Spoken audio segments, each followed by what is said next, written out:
What I experienced of Radunos, really, it was just like it was one of them after parties that just had one of them wicked vibes in it. Like I just like, you know, when you go to certain raves, like there might be people just dancing. Like this one was where people was just like Wah! Screaming and pulling up decks and all of these sorts of things. You know what I mean? And everybody wanted kind of piece of it, innit? Like everybody that was in House Ent at the time, you know what I mean? And I remember like everyone just waiting to get on their set at Radunos, you know what I mean? It was only a relatively small party, but yeah, I can remember like people being excited, like obviously me, Lance, Anticx and all that Stretch.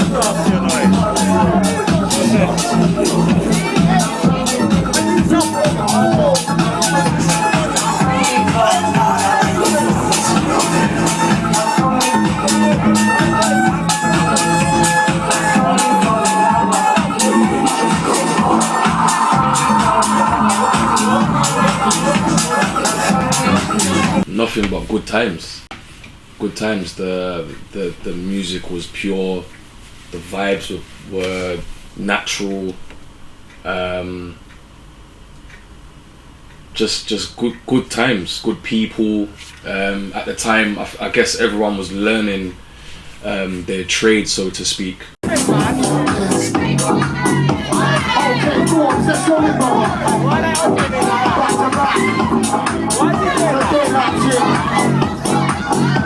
Security. Look what we're doing in the daylight. Oh my gosh. That's right. Keep it going. Keep it going.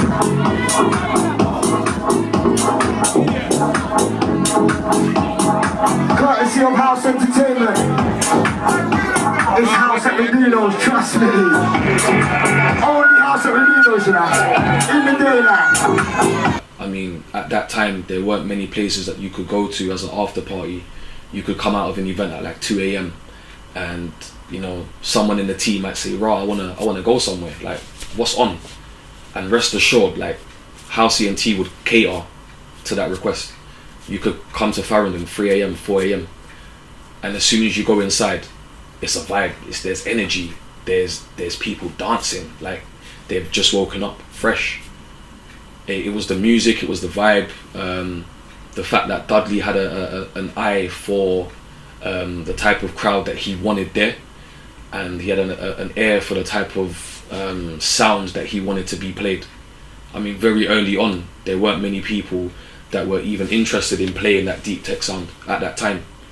So in a sense, you could say that Dudley was, without bum licking, an innovator in that sense.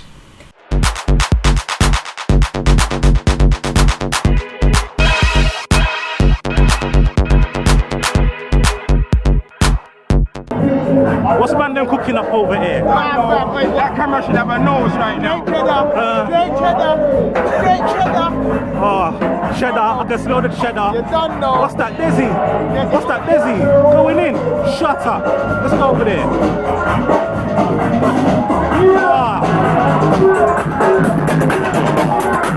So that's a Dudley.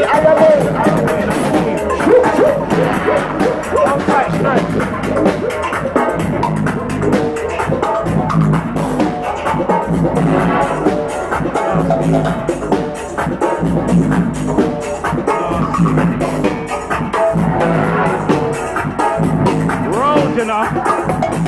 Jesse.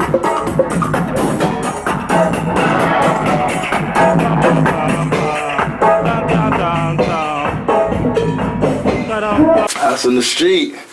Whoa, the first house on the street. Yeah. It was that was a proper good vibe. I remember I couldn't wait to get on. I just remember like Lance and Caspar. House on the street. That's how we do the thing.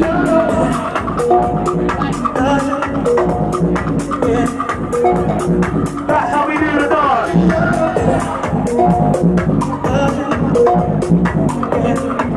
Hold tight, call us Aries. Hold tight, B3. Hold tight, House Entertainment. Oh my.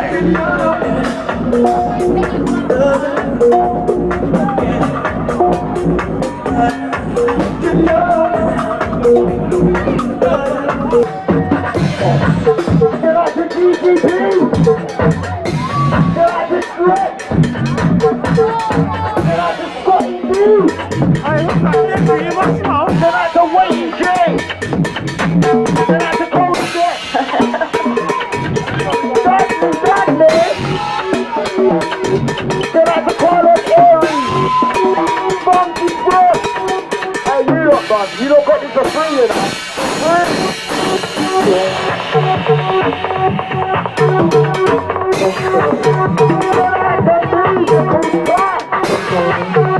Musical touch, thank you very much. And that was pretty good vibe, you know what I mean? Until the end where it was just like, you know, just a little minor silly rubbish went on. But yeah, it was House on the Street was wicked, man. And I remember the second House on the Street that I played at, the jerk chicken round my belly. So whoever cooked that.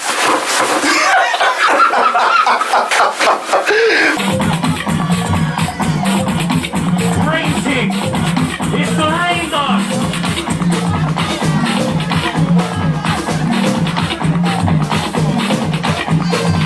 Don't film it! I want to see perfect on YouTube! You know about Glastonbury? Yeah, for real.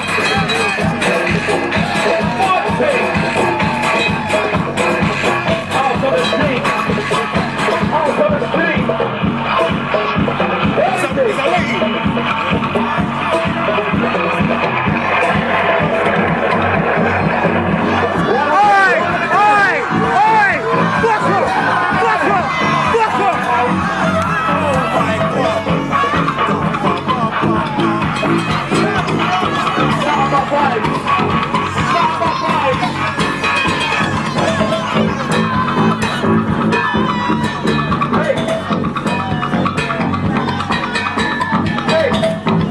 The second House on the Street was banging, you know what I mean? Like it was a banging in that little car park thing, man. So that's what I remember of House on the Street. I'm not sure if there was a third one. No, there was, but it was House on the Street with Siesta, and that was in Studio 3, what they call Studio 338 now. And I remember playing on the terrace, man. It was a wicked. I played the last set, went ham. Yeah, I just remember that. I remember that because I was thinking, yeah, they tried to put me on the last set. Why? Try to let everyone play out all the tunes before me. House on the street business, and it ain't over until it's over. Last man standing, last woman standing. Time to get your drink on, get your smoke on. Again, something a little bit different, but with a good purpose, with good energy, and one of the best events that I've experienced, not just as a DJ but as a raver.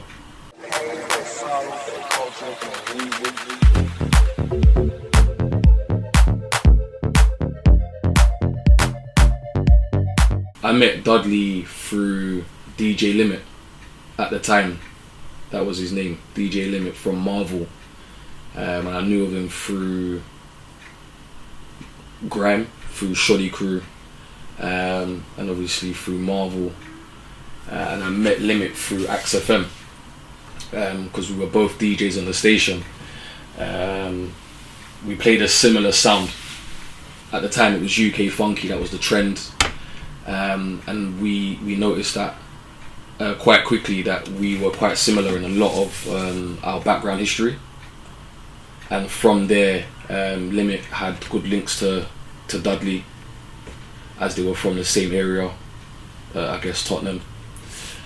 So I got introduced to Dudley through DJ Limit. I met him through Anticx, because I met Anticx through GGB when it was on Deja Vu. So I started seeing Dudley's name on GGB's flyers, House Fever. So Dudley used to do after parties at Reduno, so through there I networked with Anticx. And just kind of how would you say, pre-planned. Then obviously Anticx was the through ball, and that's how I met Dudley. I feel like I got a phone call off Jason. Yeah, he just started speaking to me yeah, hi, I'm Jason, I'm from where? And I remember I was sitting there with someone, yeah, and they heard the phone call because I might have had it on loudspeaker and that, and they was like, yeah man, he sounds proper man, you should go and check out what he's saying, because he sounds proper, you know what I mean? Because and then they booked me to play in a rave at a Nexo. I'm sure a Nexo bar next door to the old Turn Mills. That was it.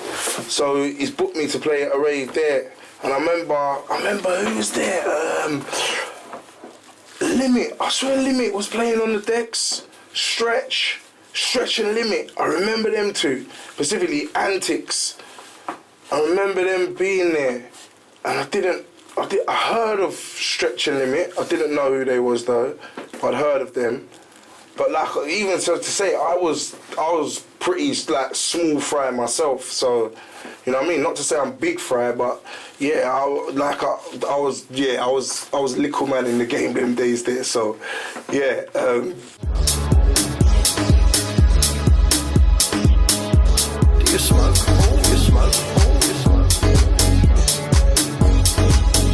We was doing events. We was involved in events and musical showcases from before House Ent actually became a thing. So for me, I was always a part of that family from the offset. It never really felt like I'm joining House Ent, wow. And that's no disrespect to what House Ent became, because you have to take into consideration this was the foundation, this was before anything. We just kind of evolved from doing events and putting on shows to becoming House Ent, becoming part of what the brand stood for, and that was just straight up vibes, good times, no bad aura, and yeah, we just evolved into what could be described as a family. Redunos, was it erotica actually? Erotica, because Dougie was a huge fan of Perempe, so he had a good eye for B3, and everything just gelled in. Through time, we actually met members like Looney, his right hand guy, and then Looney knew Lance, which I met Lance at Avalon, and then obviously Lance had Caspar, and the rest is history for the originals of House Ent.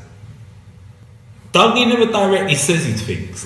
He knows how to go around it and put it in your hands. He's a good businessman, but in my sense, in my position at the time, I thought it was a good opportunity because I was up and coming.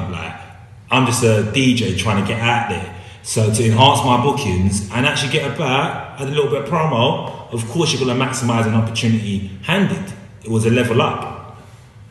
Got another call. And yeah, he started telling me about joining some team, and he wanted to be a part of some team that plays out every week. As I said, them days there, small fry. If someone's phoning you, offering you money to play out every single week, that was the straight, right, that's it, you're gonna go and do that. So that's what I was gonna do. It was a no-brainer, mate. Seriously. Yeah. You make me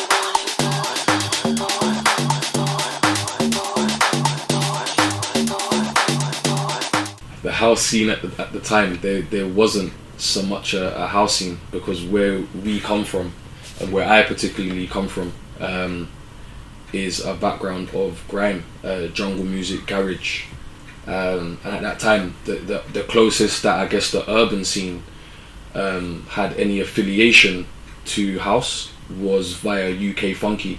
That was the closest to house that we had at the time, and around the time when House Ent first begun. House on the Rock and those types of events were centered around funky primarily. Yeah, UK funky DJs as the headliners. People like DJ Naughty, for example, was a headliner a couple of times. So yeah, initially it was very much powered by UK funky. There was an opening as well as an undercurrent, like, because round about that period, 2010, 2011, it was soulful, but again, Dougie had a very keen interest in B3. There was Can't Stop, Won't Stop. So there was an undercurrent for that underground sound. So Dougie had a good foresight. The music was, it was in a funky state. It definitely was. You had DJs like Wigman, Anticx, Super D, Kismet, Fever. You know, like, not to say that they ain't about now, but them times there, they was really laying it down. You know, like obviously I was laying it down and I was getting known. You know what I mean, and whatever. And you had like people like Carlos Aries, like, yeah, there was like, that's that kind of era of music was, and it was kind of not changing, but it was getting a little bit deeper, but the funky side wouldn't let it go deeper. So that's why that's where I came in, you know. So that's where, like, at that time, at the state of music, I wanted to change it. So yeah, because I had enough of funky. So that's a good question for me. The state of music was in a state that I didn't like. Yeah, I just wanted to change it, and lo and behold, I think I done my job. You know, so yeah, the state. Yeah, I think it. Yeah, it was just. Yeah, it was in a funky state. That's all I can say about it, really. Because it wasn't deep and it wasn't techie, and that's why Jason gave me a call, because he heard something what I was playing on the CD that was completely different to what all these other DJs was playing. So obviously the state of music was definitely in a funky state. Yeah, there's no doubt about it. And obviously I was probably the only man that was playing all of these kind of deep sounds.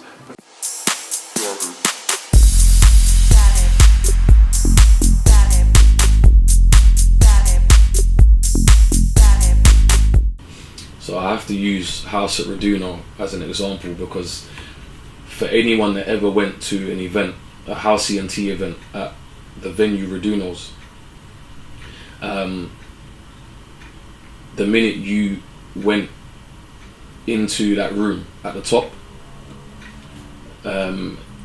you immediately felt an energy that just, it can't be described. It's a feeling that you wouldn't get at a lot of the events, pretty much all of the events within the urban scene that were happening at that time. So you could probably go in there and expect to see a couple of roadmen, or people who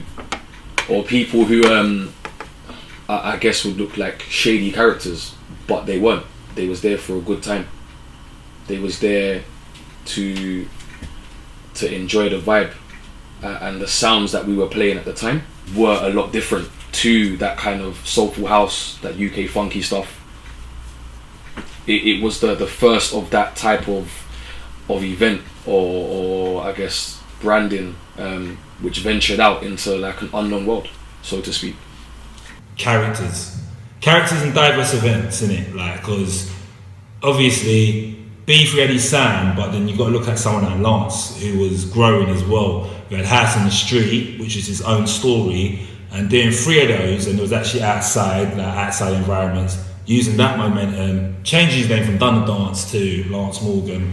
Frequency, Zoo Party, which was controversial. There was just a lot of things under the umbrella at the time that obviously helped House Ent, as well as the personalities involved.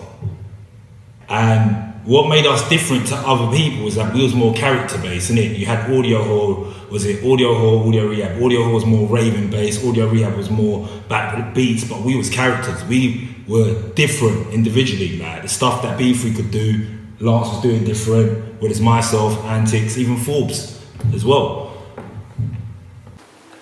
Well, for one, it was one of the first groups, so yeah, for one, it was one of the first like big teams in like, there was, obviously I was doing Can't Stop Won't Stop at the time, so House Ent was a bit more like, whoa, do you know what? I can't even really say it was any different, because in Can't Stop Won't Stop there was like me, Radford and Maximus, and anyway there was a few DJs that used to play with us, and everyone used to play like a different style. So House Ent was the same in that sense, where me, Lance, Stretch, Anticx, we all had that kind of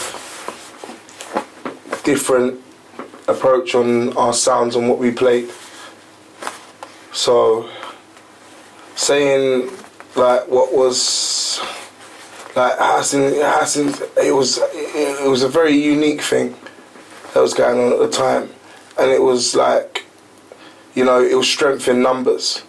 So, you know, where the team was just growing and growing and growing. Like I remember going to meetings and stuff, and there was just like 8 of us, and then all of a sudden there's a big table of us, and there's like 20 of us at the table.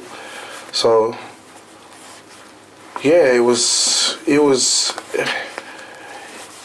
very like, you know, it was like a kind of extended family, as I said earlier. So yeah, that's how it was kind of different from what I see kind of going on now. Now it's just it's a business thing, and a lot of things right now is just people are doing it for business, and on a business aspect of things. And that them days there, it was a lot for the love, because remember we used to DJ for like £100, £50 some DJs was on. So, and the team was big and it was strong. So that's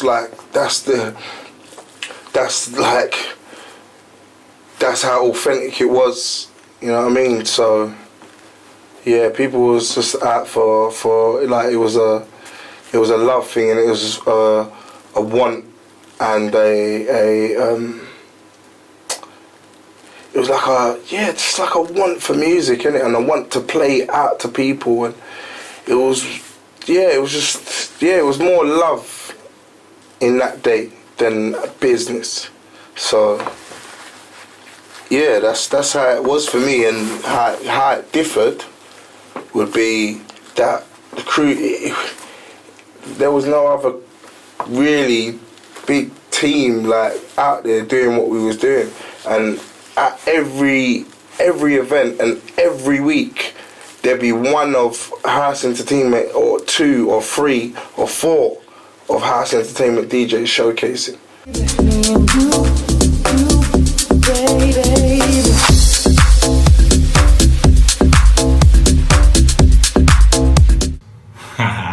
Do you know what? It grew through time, because we was individuals, innit? Like, obviously we were strangers compared to, obviously everyone wanted the prime time set, I can't lie.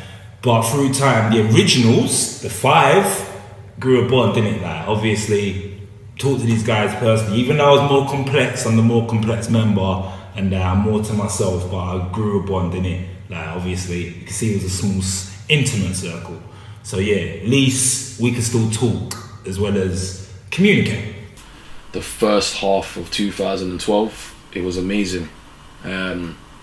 Huge team presence in everything, not just music events, but when you know, things like birthdays, gatherings, go into people's houses, there was a huge togetherness within the team. if we look at the latter stage of 2012, it began to go a bit sideways for different reasons, various different reasons, personal issues, and I can't put my finger on exactly what, but there were various different reasons why. The issue or issues that began to have an effect on the team was when Stretch began to feel underappreciated for the efforts that he was putting in, and I say that as no disrespect to Stretch, because to this day I've still got love for him differently, but within the team it created an imbalance. I believe I invited Stretch to a House Ent rave, and he then began to I guess work under the House Ent umbrella. So for me, it was a little bit of a slap in the face that he wanted to leave so abruptly. At the same time, I understand his reasons why, and they were his own reasons. He felt that he wasn't being appreciated by Dudley. He felt his value to the team wasn't being appreciated by Dudley, and I can only respect his decision to move on to what he wanted to do at that time, which was venture into doing a solo, I guess, DJing career. But at the time, it wasn't the best time for him to do that, in my personal opinion. At first, as I said, love, it was all like being spread out throughout the team. Everything was happening, everything was going on. Some people were making it bigger than others. This is what happens, it's life. Some people will get noticed more than others because in the way of certain people and how they've done things and how they not represent themselves, how they they come out basically, and they come out and they've got a job to do, yeah, and that's the way they see it, and in that sense, when you're in that rave, it's tunnel vision, yeah. I'm gonna mash up the dance. Well, this is me anyway. I'm gonna come in this rave. I'm gonna destroy this rave. Every tune I'm playing, it's got to be a banger. I'm gonna mash up the dance. Everybody hasn't got that killer instinct, so obviously the bond between the team started to get all sour because everyone's jealous of each other, and people are thinking, because you put these guys on for these set times and all of these things, and this is why they getting noticed more than us. And no, it's because the people was requesting these people, and this is just how it goes in the game we're in. Like, you know what I mean? Like, what can I say? Like, there's foxes, there's hares. Like, at the end of the day, it's a cruel world, and we all live in it. So at the end of the day, somebody has to take the fall, and that fall might not even be that bad, because you got to remember, you're still in the crew. If the crew aspires to be great, you're gonna still be great within that crew. So yeah, man, I didn't understand why the bond got like how it did. I think it's as the team grew as well, and there was a couple of people hooking up with a couple of people, but everybody wasn't gelling as a team.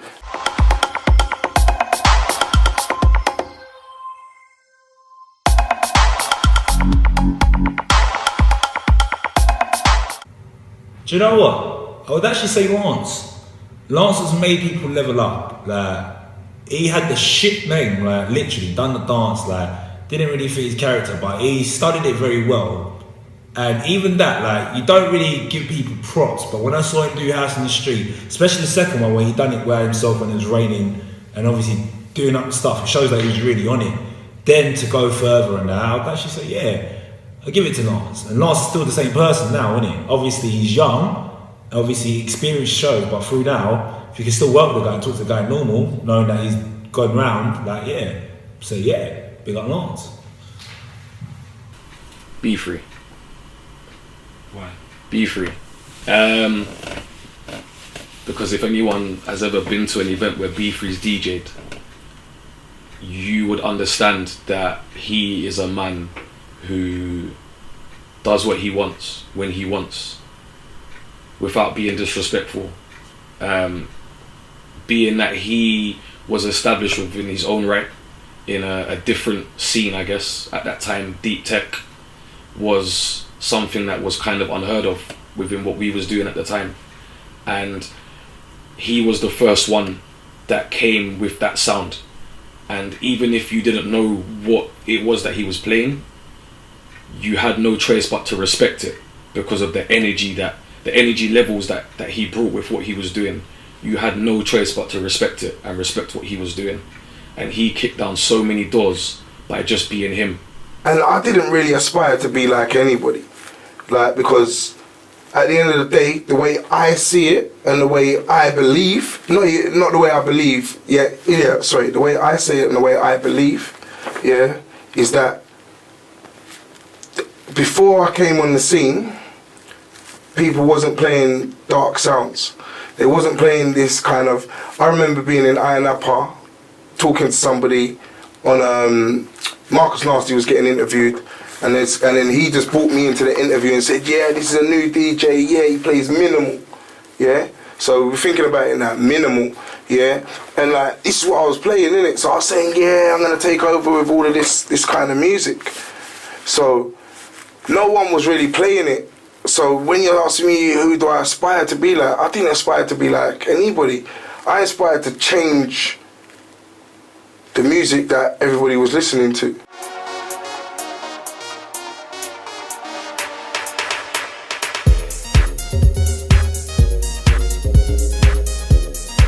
I would say Anticx.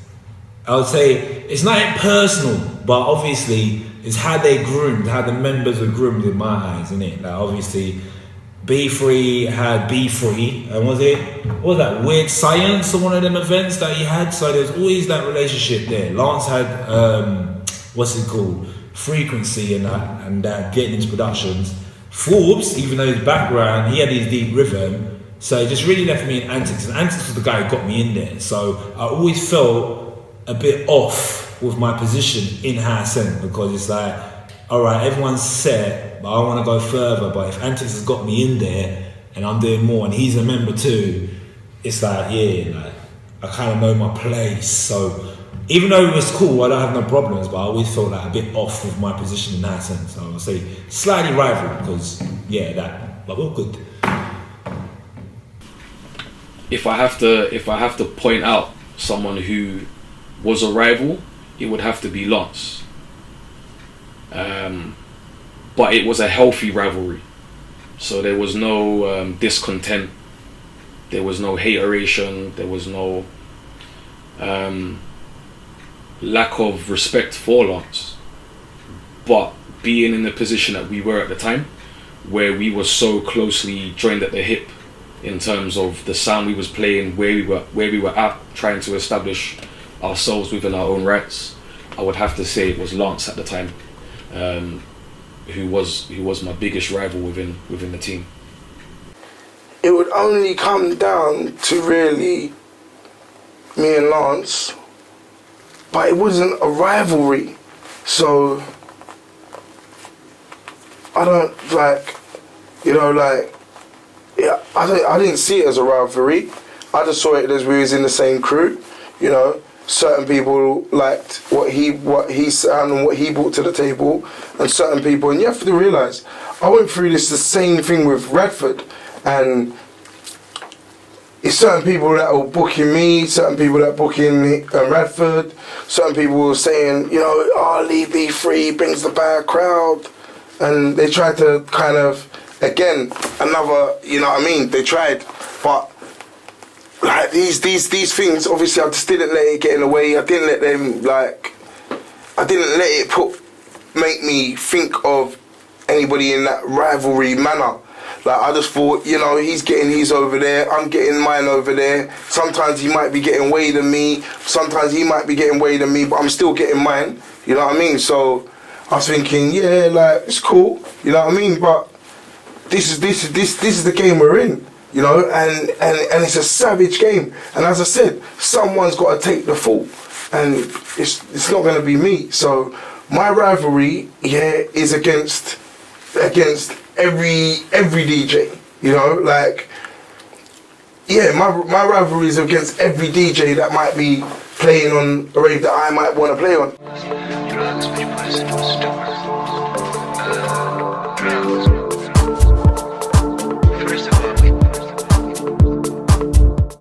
I can't really say who was my favourite member. Like, everyone's helped. Like, so I'll say everyone was my favourite member. Though the original, because House Ent has its seasons. I can't talk about the new generation 2013 onwards because obviously my contract expired, or I left right about earlier times. But I would say that original bunch was the best bunch. I can't talk about these new guys who took it as business and disrespected it. You get me? Like, but the original lot who saw it for what it was and got it to that stage.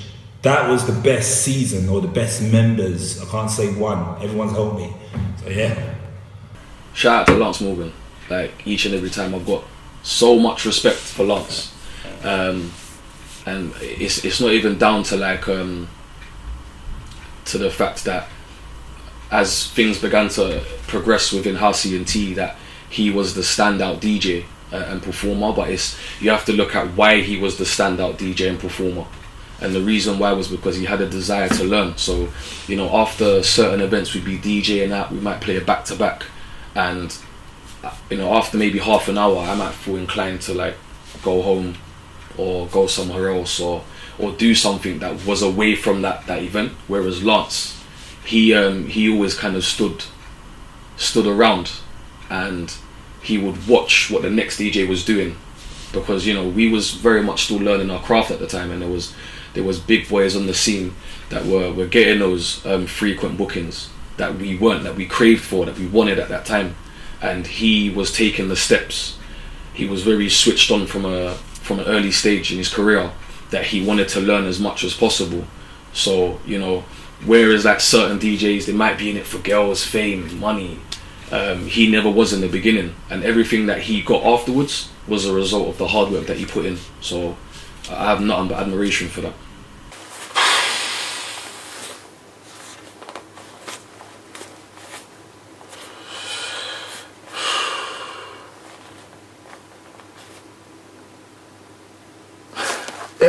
I only could say Lance, really, because obviously there's certain DJs that I will listen to, and so, like, I'm not being big-headed or whatever, but there's only like certain DJs that can make me listen to their whole set and dance. You know what I mean? And it's not a diss thing. It's not any. I'm not trying to say about anybody that wasn't able to make me dance or whatever. But Lance was just a DJ that if I played my set, then he was on after. I could vibes to Lance's whole set. You know what I mean? And obviously, me and Lance went studio together. We made a few tunes together. You know what I mean? So yeah, man. That's the reason why I'd say Lance. Not that anybody else wasn't my favourite DJ, but obviously me and that other person in House in the ENT might not have bonded like that.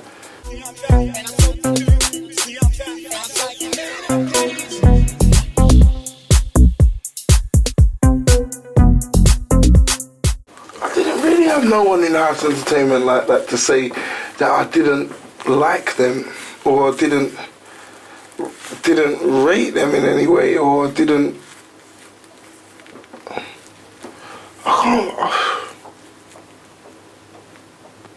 I've had a lot of DJs, man. I'm trying to think. Is there any DJ that I've disliked in House Entertainment?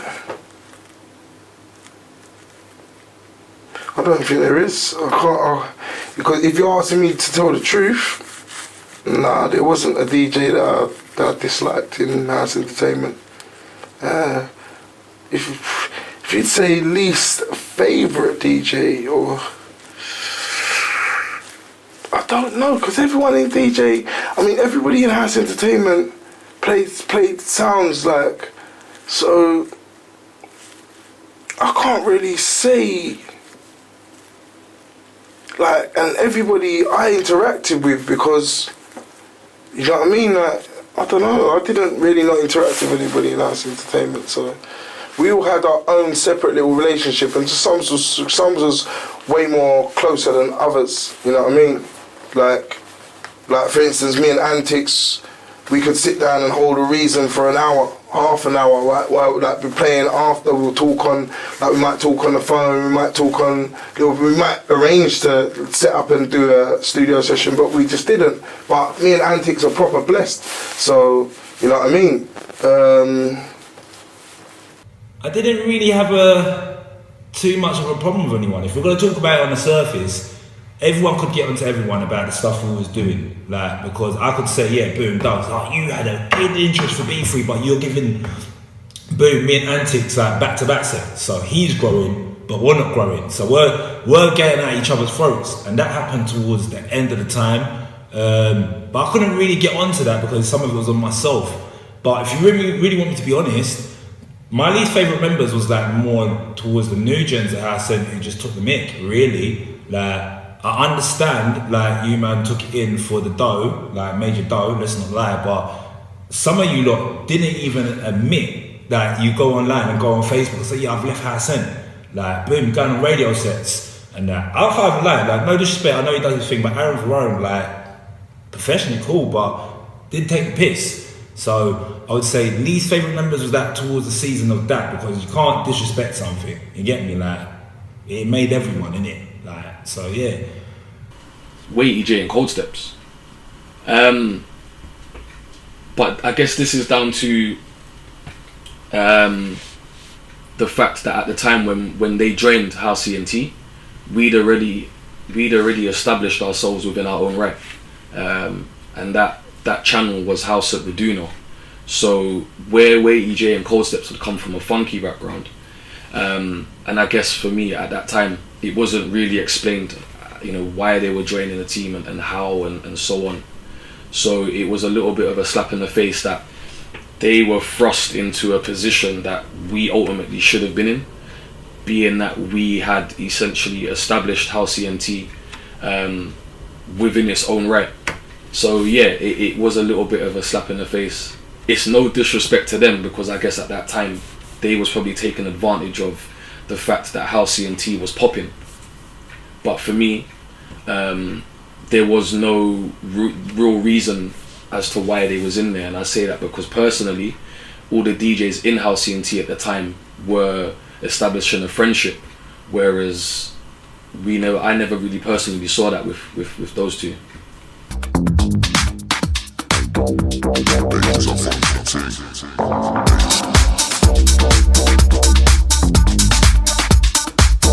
Ibiza, because obviously we went to Ibiza like real underdogs, you know what I mean, and everybody will go there as real underdogs, but we went there as the real underdogs, yeah, like, yeah, right, so, yeah.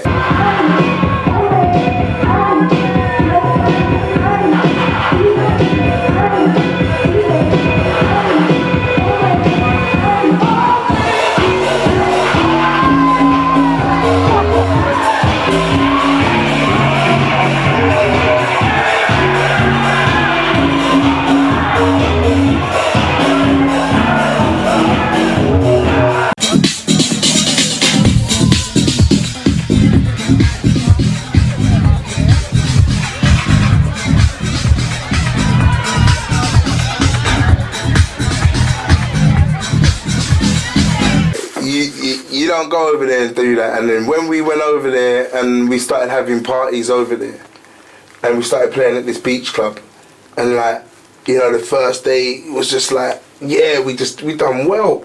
So that's like that's got to be like, I have to say that's like one of my favourite moments, because we done well. They was asking for us to come back. We was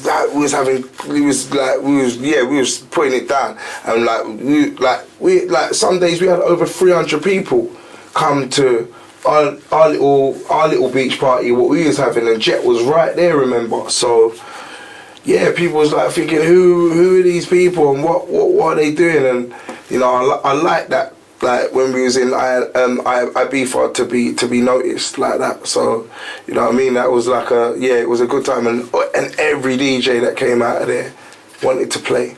Every DJ that came out wanted to play, remember, and the man then brought them in. Like, they gave them sets and stuff like that. Like, we didn't hold it all to ourselves, or, you know, just like a harbour shot, like how they are now. You know what I mean? Like, how people are just on their raves and their festivals and their this and that, and they're not booking anybody outside the, you know. So, yeah, like, we brought everyone in. So, yeah, man, that was one of my favourite moments. We showed the love and it was genuine. House on the Street too, honestly speaking, because that was on a field. That for me, I enjoyed that, and it was raining that day, innit? And it was very controversial. But I think for the atmosphere, knowing that it was raining and it was raving, like we said, it's Glastonbury, and a lot of people contributed. Like, you get me? Like, it's down North London. Like, I wasn't familiar with the area, so Anticx gave me a lift. So I was like, yeah, boom. In terms of actually enjoying myself too, but I was given the earlier set at the time. Boo was Zoo Party, the second one. I actually liked that environment. Like, it was different at the time. For me, it would have to be the second Zoo Party we did in the House and Terrace, and for a while, I wouldn't say I'd longed for like a prime time set, but at that time it was as close to a prime time set as I could have wished for. The venue itself was packed. There was different ethnicities, races, religions, just all different types of people, but the energy in that event for some reason was like none other, and I got to play a set for the first time in a while to pretty much a full room, and the energy that the crowd were giving to me, I was feeding off of it, and I've still got the recording. It's one of my favourite recordings to this day that I've ever produced as a DJ. The mic was on so you can hear the crowd response, and it was just like track after track. There was just so much energy and such a buzz from the crowd. So for me, like, that stands out as my best moment within the team.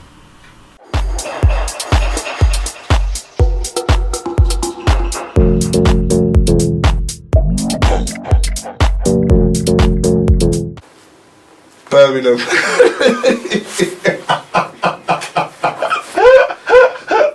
Oh no, that was a disaster. In some bun down little warehouse, bun down people, and a 1-2 man shuffling in the hey, listen. It was a disaster. That's it. I ain't got nothing really to say about that. That was a disaster. That's it, Birmingham. There was an event that we had in a warehouse in Tottenham, and I think for the first 20 minutes of my set, I couldn't get the tractor box to work. So a huge part of my set was non-existent, and as a result, there weren't a lot of happy campers within that event. So a lot of people were in and out of the room, filtering out, looking at me as if to say, what is this guy doing? Is he an amateur? Is he a pro? Is he in between? So it was a disaster moment because I only got to play, I think, maybe 20 minutes of my set, which was supposed to go on for about 45 minutes. Yeah, that pretty much stunk, to be fair. Southpool. Oh, for those who didn't know Southpool, let's just say, like, I just blessed the suitcase, innit, with manure. So, yeah. At the time, but I had a little bit of an anxiety attack, but let's just say I never done it directly. It was just like someone gave me a drink and I had too much to drink, and the next, one led into another, and yeah, so I wasn't happy about that. But to be kind of fair, like, I was just trying about my sex life at the time. Like, the rest was easy, innit, getting the music back, but at the time when it went viral and admitting to that, like, yeah, boom, I was just worrying about that. But yeah, I'm healthy.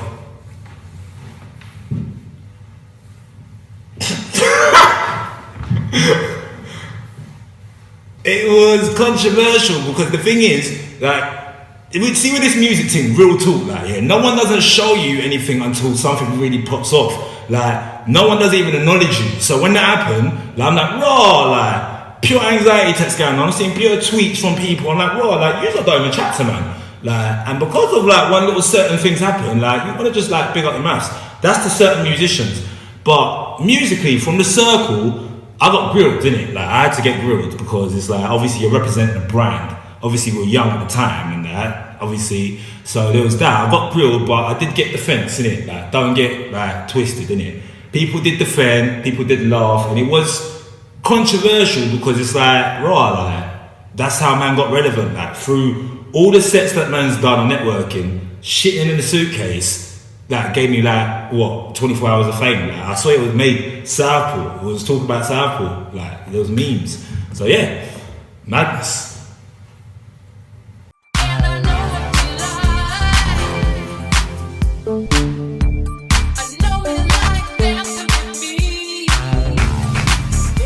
I noticed the transition with Zoo Party. Like, that little transition there, that's when I was like, alright, cool, we're taking it from a smaller capacity into a bigger capacity, which was a transition to me because it did step on my toes a bit, but I would say that's when House Ent, the brand, was going right. Again, the uniqueness of of the House Ent events. The sound at the time was something that you couldn't find just anywhere. So if you wanted to hear DJs who had a passion for what they was playing, DJs who believed in the music more than they believed in fame, or any kind of profit, I guess you can compare us to artists, drawers, illustrators who just want their pictures or their illustrations to be seen, and we wanted our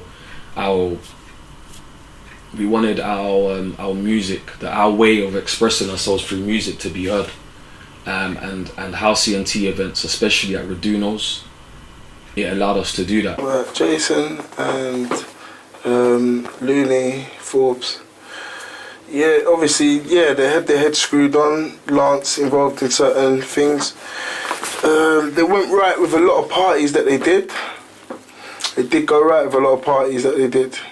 You know, and like, obviously, we had the crowds, like, and we was doing events regularly. So that was another thing that, yeah, that helped.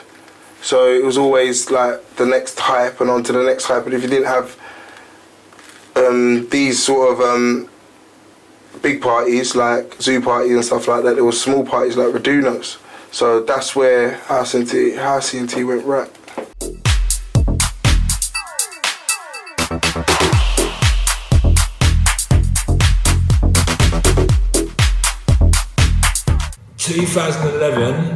For the whole of 2011, no one couldn't talk. Like, even I was going through my flyers, 2011 to 2012. That beginning and that period there, it was good. It was very good. Transitional, even Southport, but looking back, it was like, yeah, man dominated in every aspect. So if we're talking about an era, it has to be 2012, hands down. The snowball effect that House Ent had at that time, within the first half of that year, was incredible. It was nothing that anyone's seen within the scene that we was at the time. So there were so many, I guess, big boys who had been putting on funky events and soulful house events at the time, but no one had seen anything like a House Ent event. It stood out.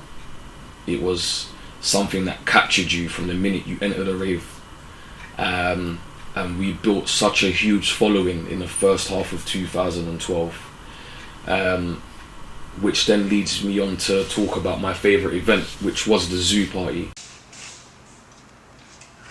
House Entertainment, UK Zoo Party, end of the show, 5:10 a.m. For you, this is take one.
was at the House and Terrace.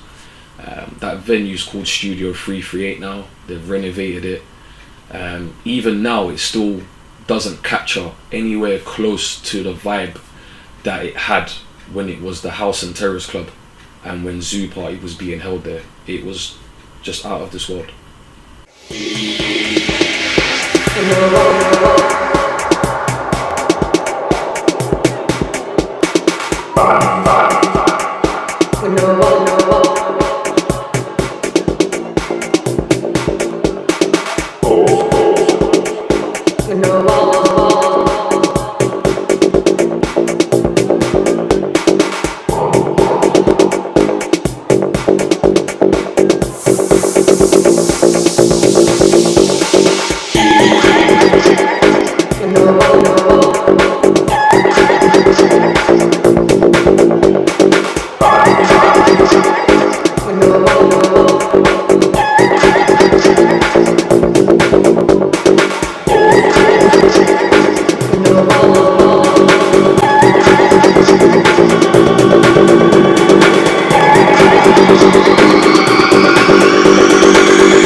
Zoo Party, well, that was a next level.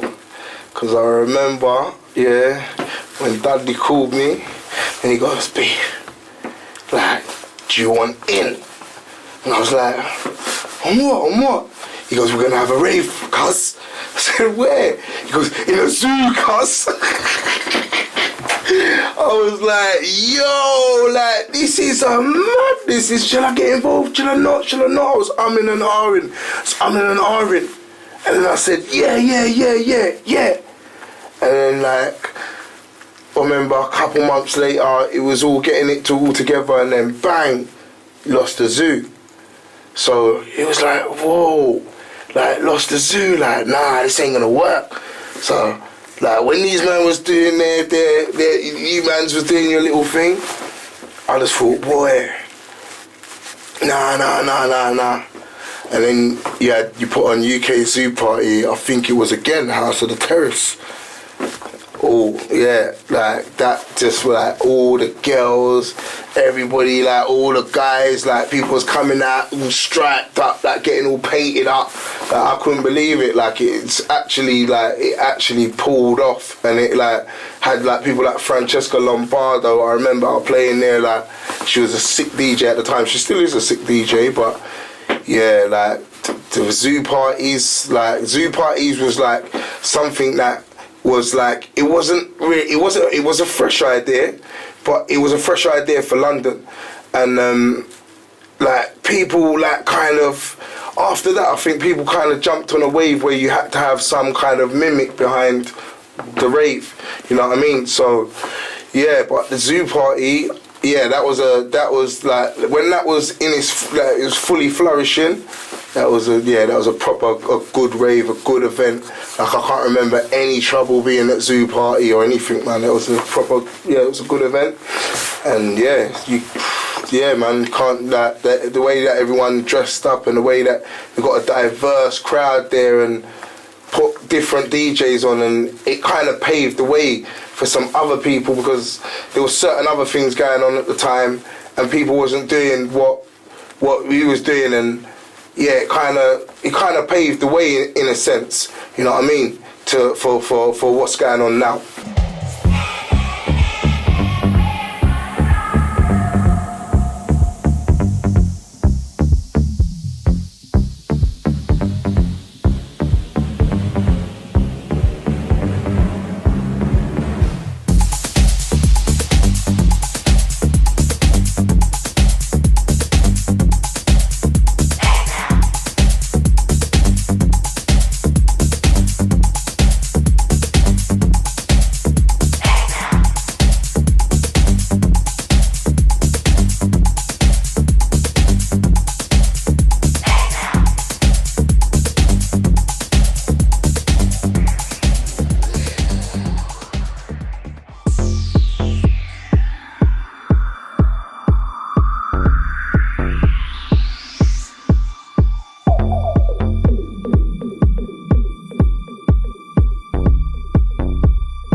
The Zoo Party was definitely my favourite event because it was an exciting time. It was exciting. Everyone was dressing up, and as I said, yeah, that was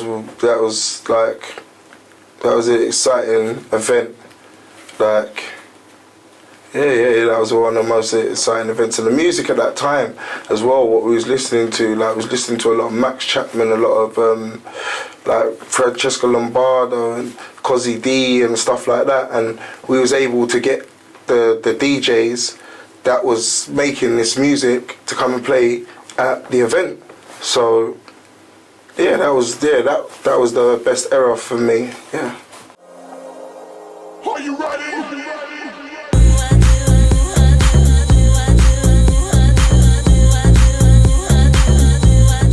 Alright, when we started going through the stages of booking agencies and stuff like that, like I'm a man, I'm used to getting my own. I'm used to people calling me, trying to hustle with me, huggle with me, you know, for a price. So when that kind of came out, that was like, it was good for me in a sense, but it was bad for me in a sense, because that was like, obviously when people was like, right then, so if you wanted to book Lance, you get him at a price. If you want to book me, you get me at a price. But if Lance wasn't available to do a booking, or I wasn't available to do a booking, it might get offered to somebody else and things like that. And people kind of, I don't know, they maybe have saw it as an opportunity to try and get people a bit cheaper. I don't know, like, you know what I mean? Like, so where, like, if you can't have this guy, you can have that guy. So that's it. It kind of made us all kind of not one, but it just kind of I don't know, man. It's kind of, for me, it kind of worked and it kind of didn't work. You know what I mean? I liked it when obviously I was getting the bookings and the money was coming in, but I wasn't liking it when, you know, when you see everybody else getting bookings and you're not. You get me? So, like, obviously you wasn't kind of liking it then. So, well, I wasn't kind of liking it then anyway. But yeah, so for me, I'm still not too sure about booking agents and stuff like that. Even that is the professional way. Like a lot of people I do deal with in person and stuff like that. So yeah, the record label. Now, as being a person that had I'm pretty sure I had the very first release on House Entertainment. Yeah, and it was In the Line of Fire and Trapped in Space. Yeah, that was the first releases on House Entertainment. So obviously I'm quite proud of that anyway, yeah, because like House Entertainment turned into a very big label, which is kind of like these labels, like I'll touch on my label as well, which was Eastside Records. And these labels put out tracks that up to now people still play.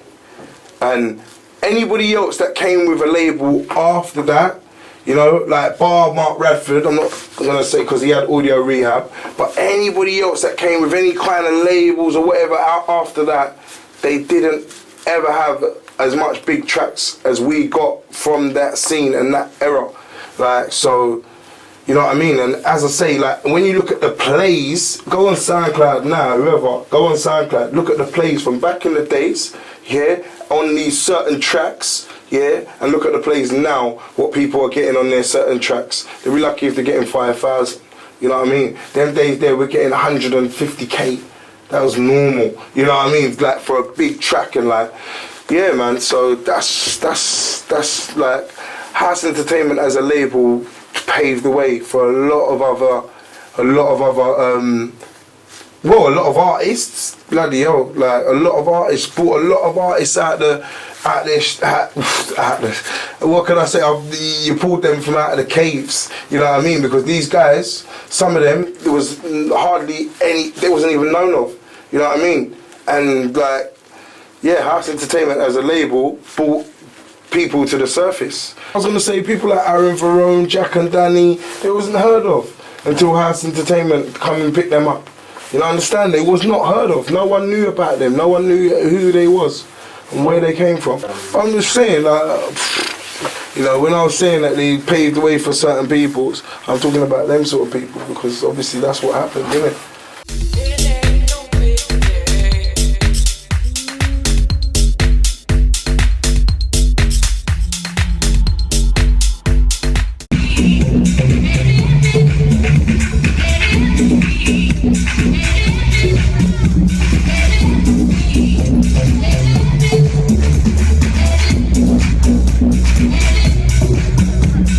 Brixton Splash, for me, incredible. Thousands of people raving on the street with the sun beaming down on them, the smell of street food, ganja, liquor, smiles around, just out of this world.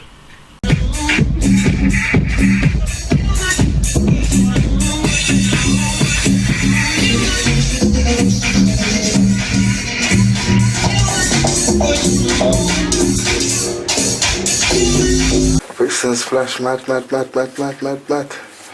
what I mean? Like, I just remember rocking up there the first time, rocking up there, and was playing outside Elliot's shop, and yeah, I was mad hangover. But I come anyway, come play my set. Yeah, and we just had it going off outside Elliot's shop.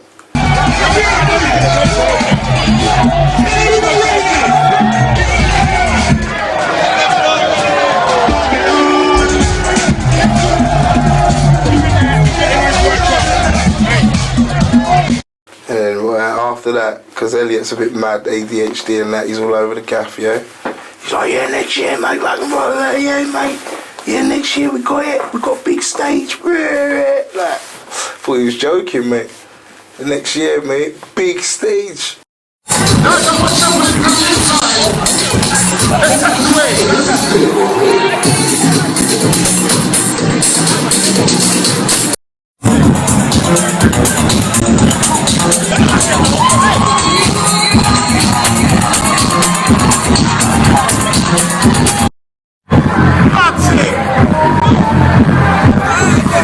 Brixton!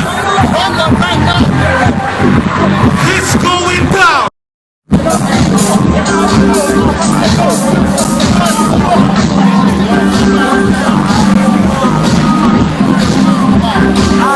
Big stage.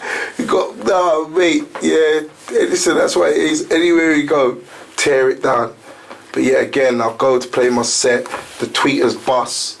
Yeah, so I can't even have a good set. Like, I'm playing my tunes and it's just sounding muffled to me. All I can hear is bass line. Like, I was so upset, man. I was so upset.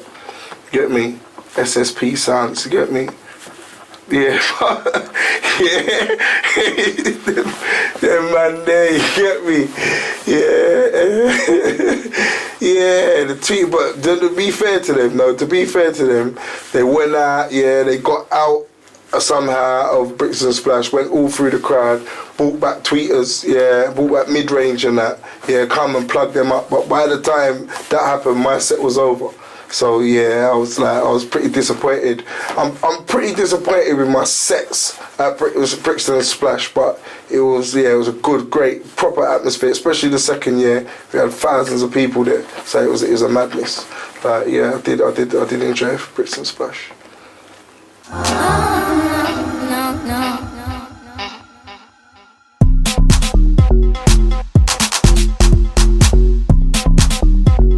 Myself personally, I would say, because if you want to look at it, like my position was business, innit? Like we're brethren, but it's business, innit? Bit of both, innit? I would say, from my position, after they went Ibiza, like my position there with the brand, like started to fail. As the brand whole, as it moved on, as I left, I would say bringing in too many members towards the end, 2013. All these guys, they weren't groomed to our audience. These guys wasn't familiar. Even the audience, if you ask the original audience, it's like, even though these guys have got their stats, but are they familiar with what we've done? Like, they never grew with that. So that's where House Ent was going wrong, because the identity was going all over the place. If I'm correct in getting the dates spot on, I'd say it was around the tail end of 2013.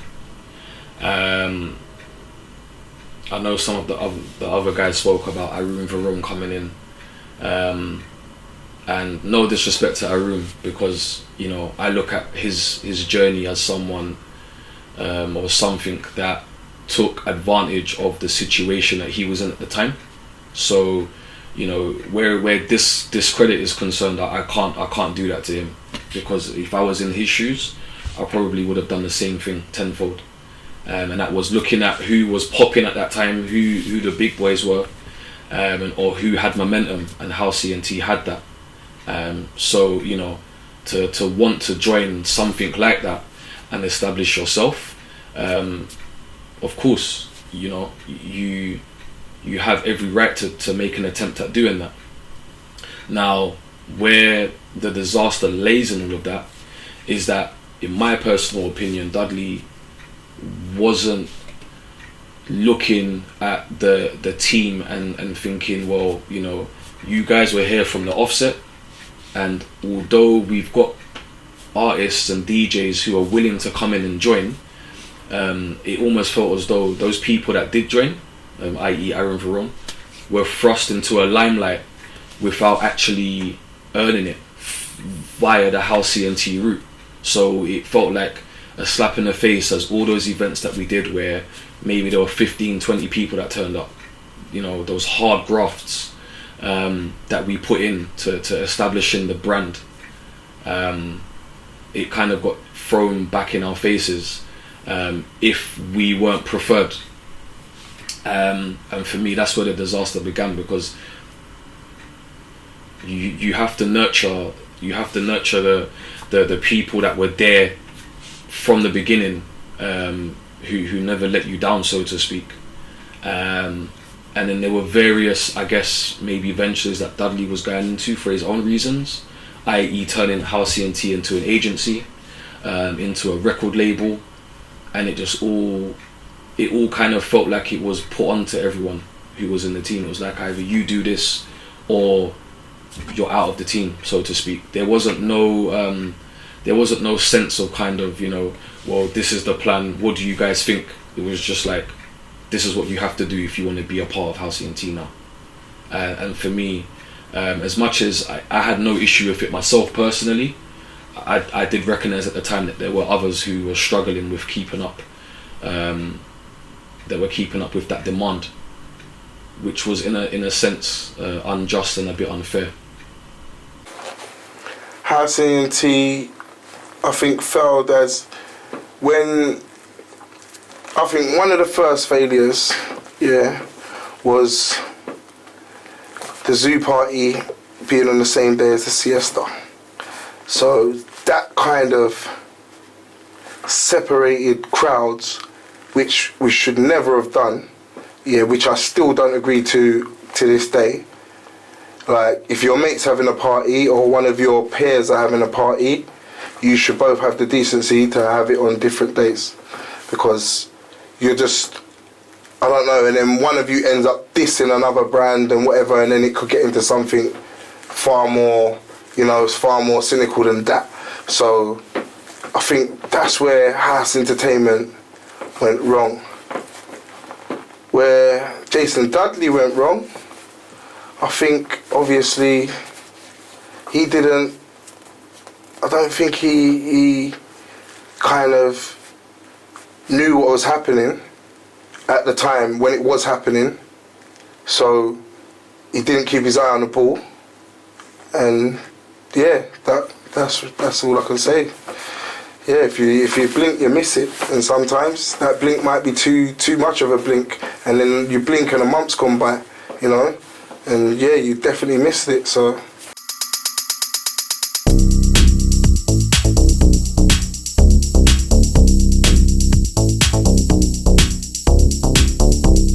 it wasn't easy. Like, it doesn't happen just saying, oh, I'm wake up and I'm leaving, because you've got to really weigh up. You're in that position where it's growing, people are noticing you, but you're going to leave to start again. And that doesn't really happen for a lot of musicians to actually get a second chance to actually do it. So it wasn't easy. I had to really weigh up for myself, going back to the Zoo Party. I wasn't in the first Zoo Party video. So from a business standpoint, you're winning because the brand. From my standpoint, I'm not in the video. And obviously, as it was building up with the earlier set times and that, not going out of beef, it's like, alright. Even with the thing with Anticx that I felt was always in competition and that, I said, alright, my time's going. Then what put the icing on the cake was the third Zoo Party down in Brixton. And when I got there with Casper. I was like, raw, this ain't our audience. It's like either I've got older or they got younger, but I knew it was ran from Brixton, the rooftop party, but it just felt different, out of place. So 3 times like that. Then the new members come in. Then there's 2 Theos, Theo Nassar, Theo Lewis. Business is alright, but then identity, does it really work? And that, even though Dougie did suggest the name Theo Lewis. Then you got Paul Robinson, and you got Seth Combo. Seth Combo's got Till 2. So I'm like, my timing has really come up. It's stayed, and Dougie even said, boy, we don't really take breaks. So I couldn't really do anything, innit? Really, as my time was up, really. So it wasn't really easy, but it had to take a long time built, and that was the truth. Wanting to leave House Ent, again, it came down to, I guess, a pecking order, because that's what it felt like it was. So you had DJs within the team who were nurtured in a sense of they are the ones who draw in bigger crowds, because at that time they had production circulating through social media. They were being promoted more than others, including myself. And again, I just felt like at the time my efforts and my work weren't being appreciated as much as they should have been. So for me, I never I never felt like, at any stage that there was a time that I had to, leave House Ent and do my own thing, because I consider myself quite loyal to the cause, and being that I was there from the very beginning, you could say the first DJ of House Ent, or one of the first DJs of House Ent. It's not an easy decision to just say I'm gonna leave, leave the team, because it felt like a family. I took my first flight on an aeroplane with man. You know what I mean? The first time I ever jumped on an aeroplane was with everyone from the team for Dudley's birthday, once upon a time. So things like that for me stand out because they were like milestones in my life. So I felt as though I came of age within House Ent. So leaving was never a question. But I guess I got to a stage where I wanted to do me. I wanted to do what I love to do. I wanted to be valued for what I was doing. And yeah, that's as close as I personally came to leaving House Ent. There was no, because I wanted to leave, can't stop, won't stop, and I left. So yeah, there was no feeling of wanting to leave House Entertainment.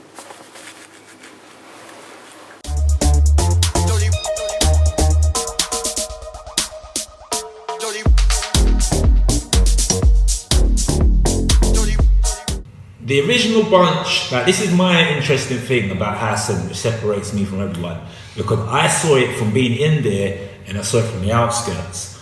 Being in there, everyone used to get pissed off at Dudley, innit? But looking back at it, it wasn't really wrong. Like, even when I said, yeah, I wasn't really promoted, I did get to co-headline with Anticx at Cargo, back in the day, free party thing. Like, set times were madness, but yeah, boom. There was its good stuff, but there was bad stuff. So I wouldn't say the original members, it was more of ego a bit, but the newer members, they didn't know what they was getting themselves into. They just saw it as hype, though, this and that. They didn't really understand the grass. So I would even be honestly enough to say, even members that was in House Ent, like at the time when I wasn't in, was even thinking, wanted to leave and that. But it's their responsibility, innit?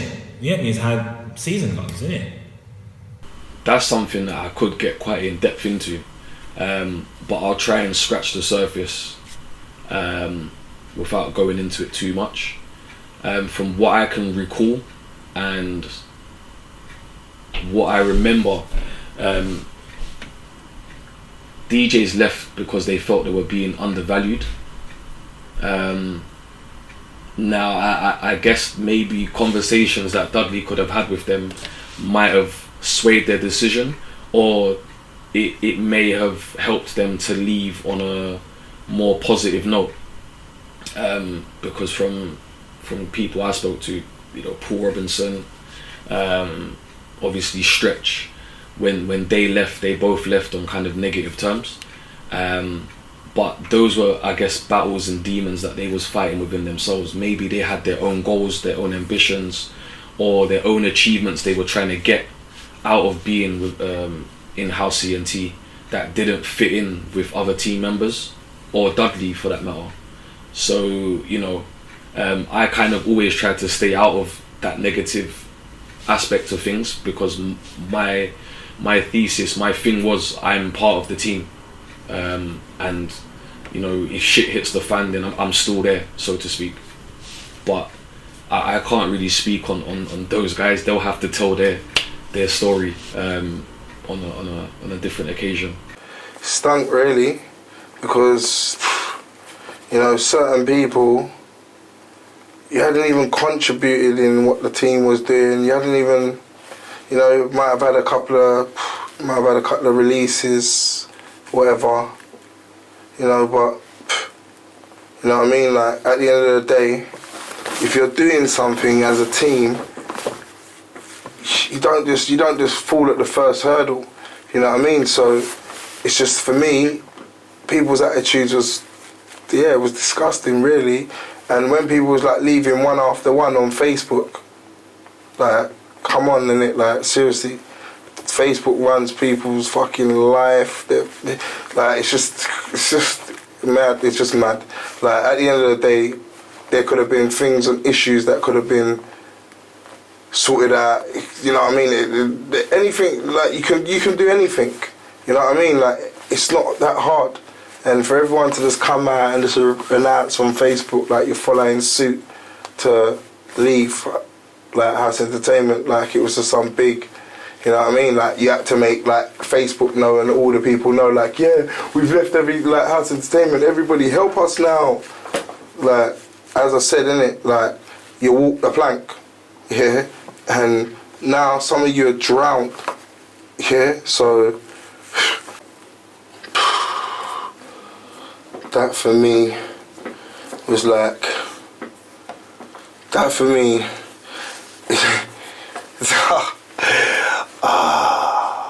because I remember sitting there just looking and just looking at everything what was going on and seeing certain people. Okay, like certain guys, alright then, you've done bits for the team, cool, you know, but certain people ain't done shit for the team, you get me?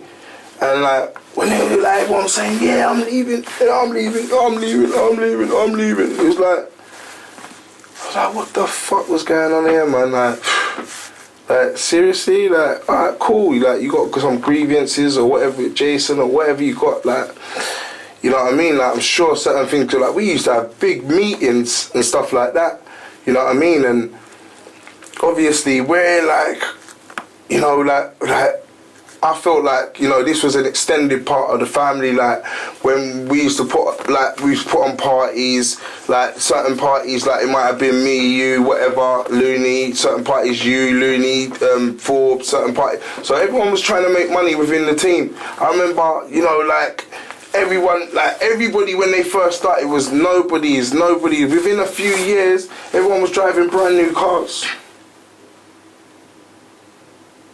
Do you see the stare?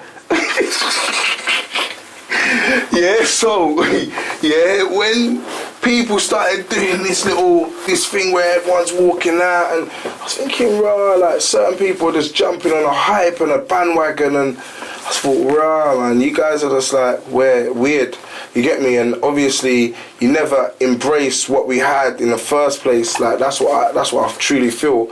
You should have really embraced more of what we had and what we was doing, and yeah, man, and you know what, and just thought we'll get through this, whatever it is, we'll get through it, innit? So, you know what I mean, like, and we had a strong team. It's like everyone just like, it was something really silly to make die out. And if people had, you know, come together and just said, you know what, look, we've got plans, like, come, let's do this, or let's try this, or, you know, let's just, like, you know, just be animals, and then let's go for this, because it's been there before, you've seen it's got potential, we've got all the client base, we've got all the fucking, you know, we've got everybody, like, that's there, they're still there, they haven't gone nowhere, you know, so there could have been other things, instead of everyone just, like, there's just like it's just like this, innit? If everyone was on a ship, yeah, and then one person said, like, you know, like yeah, let's all jump over where's everyone gonna fucking jump? You know what I mean? And like go and swim with a shark just to see, like, yeah, I can make it. You get me? Like, people are still swimming with the sharks right now. You hear? Certain people, they're still swimming with the shark, and certain have drowned. So. Yeah, I'm not listening to anyone that's telling me that sort of stuff, innit? I'm just and I stuck real to my game, innit? I was probably one of the end members that have played at any like House Entertainment dance. You know, I haven't, like, you can't even say I've left because I never did leave.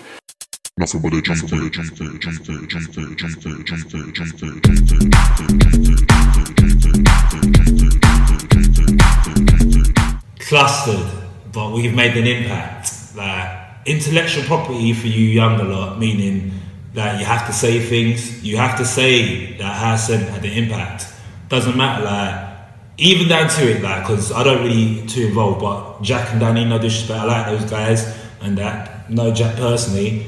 Them man came from House Ent, but Audio Hall rinses them out. not being funny, like, it's all business, it's bridges, but it's competitive. Like, yous lot all know about House Ent. You get traits from House Ent, whether it's B3 sound, rinsing Lance off because of his name, my creative branding, Aaron Vrown, whatever he does. I don't know what he does anyway, but even he's influenced. X5 Dubs, we influence you lot, whether you like it or not, and that's the truth. So yeah. I see now, business. So I ain't gonna say no more on it. Some would say that it's in a state of limbo. I disagree. I think it's very much still popping. It's still popular. Although the crowd has got slightly younger, the vibe is still there.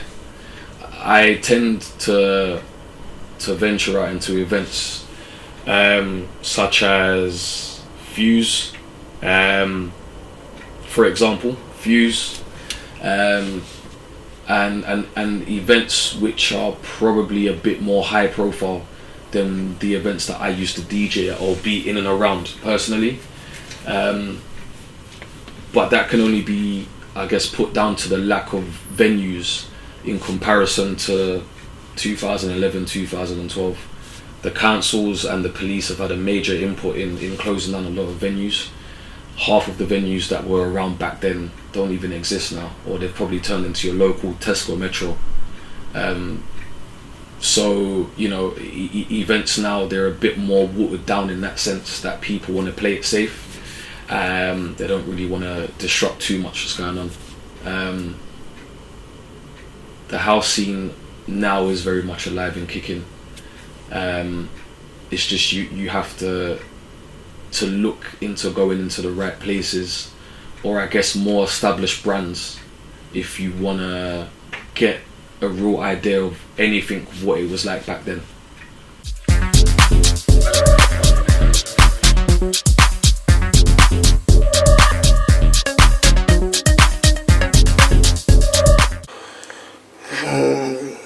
Unity.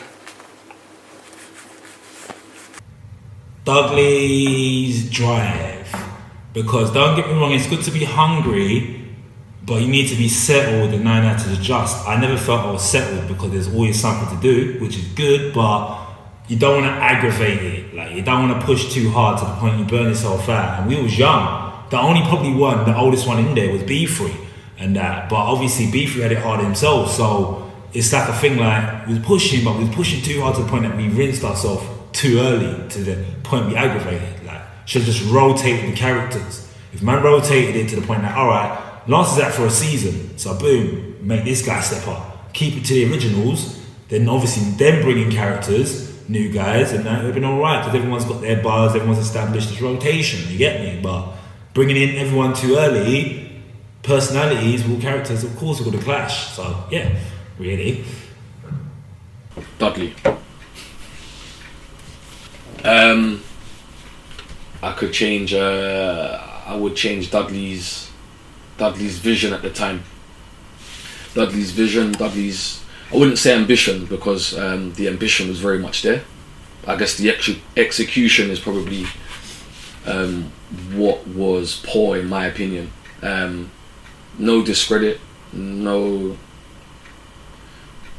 discontent, but me personally, I would have handled things a lot differently.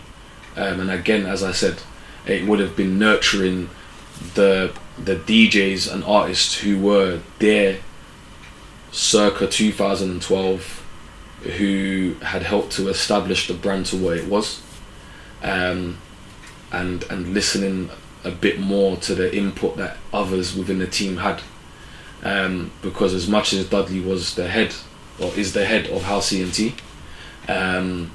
we all had a major input together. Maybe not financially, but in terms of motivation, in terms of drawing in crowds, we all had our bit part to play in everything that transpired to become what House Ent was at that time. So yeah, it's wrong with me to say I would change Dudley. I wouldn't change Dudley. Dudley's Dudley. But just the thought process behind what was going on at the time, and the blueprint that was in place for House Ent, because it was quite a simple step-by-step process to follow. It's just, I guess, when you reach a certain level or position within a scene or within a community, then of course you have to try new things to stand out from the crowd.